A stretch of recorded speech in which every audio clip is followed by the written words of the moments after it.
Assalamualaikum warahmatullahi wabarakatuh. Jumpa lagi dengan Bu Nur Aini dalam video pembelajaran kali ini yang akan membahas hidrokarbon alkana. Gimana kabar kalian? Sehat ya? Semoga kalian tetap semangat dalam mengikuti pembelajaran daring kali ini.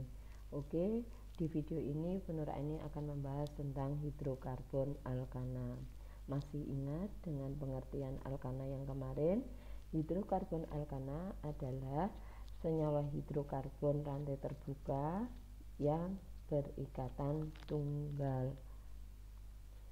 Jadi ini mempunyai rumus umum CnH2n plus 2, di mana N sama dengan jumlah atom karbonnya.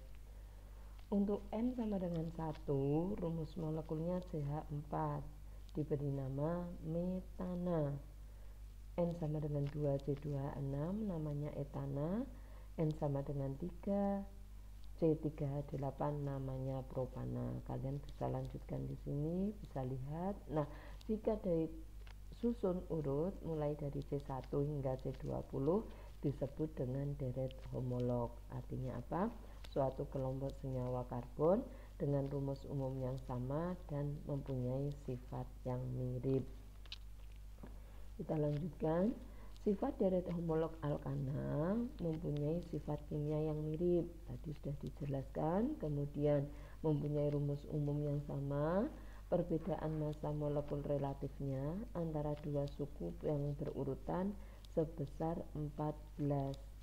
Kemudian makin panjang rantai karbonnya, makin tinggi titik didihnya. Untuk penamaan senyawa alkana, tadi di dalam deret homolog sudah disebutkan bahwa penamaannya berakhiran dengan ana. Untuk rantai karbonnya, langkah yang pertama adalah kita menentukan rantai terpanjang sebagai rantai induk. Kemudian rantai induk ini kita beri nama sesuai dengan nama alkananya. Berikutnya kita menentukan rantai cabang. Rantai cabang ini adalah alkil. Alkil adalah alkana yang kehilangan 1H, rumusnya CnH2n plus 1. Nama cabangnya nanti kita ganti dengan akhiran il.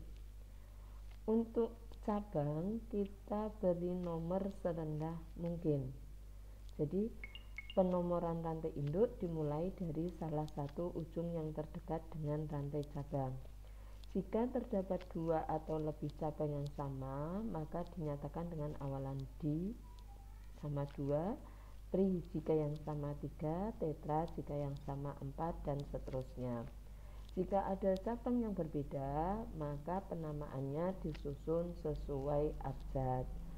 Untuk urutan penamaannya, yang pertama adalah nomor cabang, kemudian nama cabang, kemudian rantai terpanjang.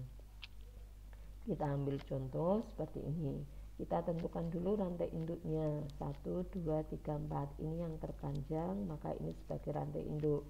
Kemudian kita tentukan cabang, terletak di nomor 2.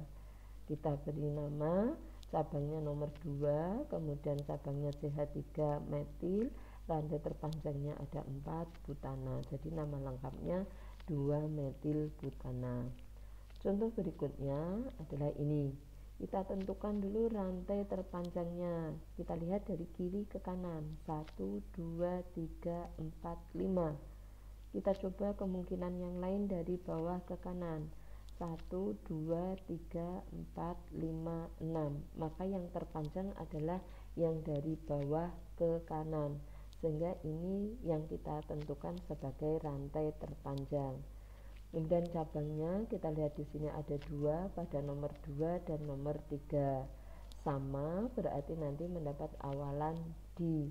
Maka penamaannya 2, nomor cabang nomor 2, nomor cabang nomor 3, kemudian awalan di karena kembar 2, kemudian metil heksana.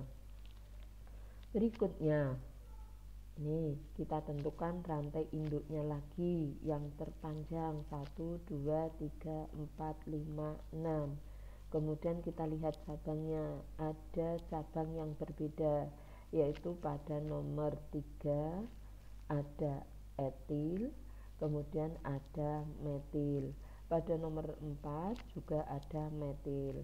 Nah, karena ada cabang yang berbeda, maka penamaannya sesuai urutan abjad antara etil dengan metil, duluan etil. Maka yang kita tulis 3 etil, ini maaf ya, 3,4 dimetil heksana. Berikutnya contoh lagi, kalian bisa perhatikan di sini. Kalian tentukan rantai utamanya, tentukan cabangnya, kemudian tentukan nama panjangnya. Berikutnya isomeri alkana. Isomeri alkana yang pertama adalah isomer struktur atau isomer rantai, di mana senyawa karbon yang mempunyai rumus molekul sama tapi rumus strukturnya berbeda. Jadi di sini contoh kiri dan sebelah kanan masing-masing C-nya 4, hanya 10. Strukturnya berbeda, yang ini lurus tanpa cabang, yang ini bercabang. Jadi itu disebut dengan struktur rantai atau isomer rantai. Perhatikan tabel di sini. Semakin banyak jumlah atom karbon penyusun alkana, maka akan semakin banyak pula jumlah isomernya. Alkana mempunyai sifat yang pertama, pada suhu kamar itu wujudnya berbeda-beda. C1 sampai C4 berwujud gas, sedangkan C5 sampai 17 berwujud cair, selebihnya berwujud padat. Kelarutannya dalam air, semua hidrokarbon sukar larut dalam air, lebih mudah larut dalam pelarut nonpolar seperti CCl4. Semakin panjang rantai karbonnya, maka akan semakin berkurang kereaktifannya. Ini tadi contoh isomer dari alkana.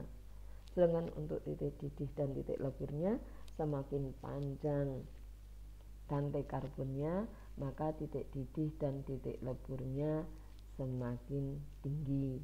Tapi jika ada cabangnya, maka titik didih dan titik leburnya akan semakin rendah.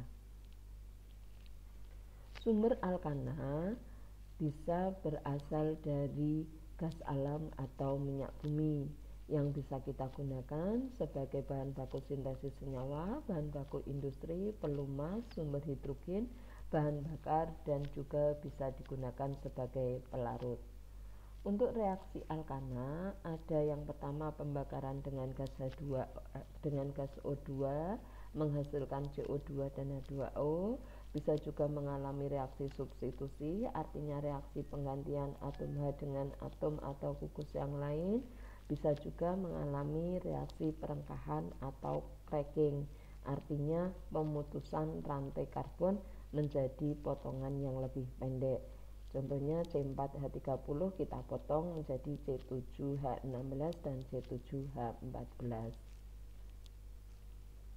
Untuk video kali ini Bu Nur Aini cukupkan sekian. Selamat belajar, semoga kalian tetap semangat dan selalu mematuhi protokoler kesehatan. Terima kasih. Wassalamualaikum warahmatullahi wabarakatuh.